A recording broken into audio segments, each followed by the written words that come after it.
Guys good morning. അപ്പോൾ ഇന്ന് നമ്മൾ വാഴയുടെ റിവ്യൂ ആയിട്ട് വന്നതാണ്. അപ്പോൾ എല്ലാവർക്കും അറിയാം, ഇന്നലെ വാഴ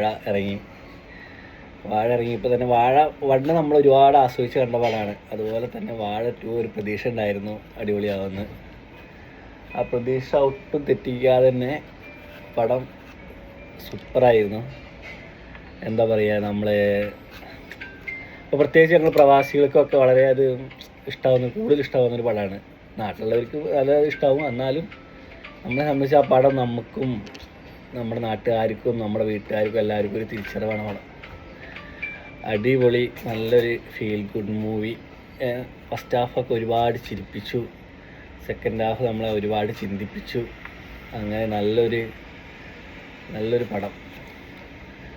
ഇന്നത്തെ പുതുതലമുറയ്ക്കൊക്കെ ഒരുപാട് മെസ്സേജ് തരുന്നൊരു നല്ലൊരു പടമാണ്. അപ്പം നമ്മൾ ഈ 90s അന്ന് ഇതൊന്നും ഇല്ലെങ്കിലും ഇന്നത്തെ കാലഘട്ടത്തിൽ ഈ പറഞ്ഞ എല്ലാം ഉണ്ട്. അപ്പോൾ അതൊന്നും ആരുടെയിലേക്ക് എത്തിയെന്ന് തന്നെ അവർക്ക് ഈ പടം കണ്ടു കഴിഞ്ഞാൽ, ഇപ്പം എല്ലാവരും പടം കണ്ടാൽ അതുപോലെ ഇതാവുന്നില്ല, പക്ഷെ എന്നാലും കുറേ പേരൊക്കെ തിരുത്തും. അവർക്ക് ചെയ്ത തെറ്റുകളും അല്ലെങ്കിൽ അവർ ചെയ്തുകൊണ്ടിരിക്കുന്ന തെറ്റുകളും തിരുത്താൻ ഇതായൊരു പടമാണ്. നമുക്ക് ഇമോഷണലി നല്ല ടച്ച് ചെയ്യുന്നൊരു പടമാണ്. ഫാമിലി ആയിട്ടാണെങ്കിലും നമുക്ക് ഒരാൾ നമ്മുടെ കൂടെയുള്ളവർ പോകുമ്പോഴുള്ള ആ ഒരു വിഷമവും നമുക്ക് നമ്മുടെ ജീവിതത്തിൽ എല്ലാവരുടെ ജീവിതത്തിൽ എവിടെയെങ്കിലുമൊക്കെ റിലേറ്റഡ് ആയ കാര്യങ്ങളാണ്.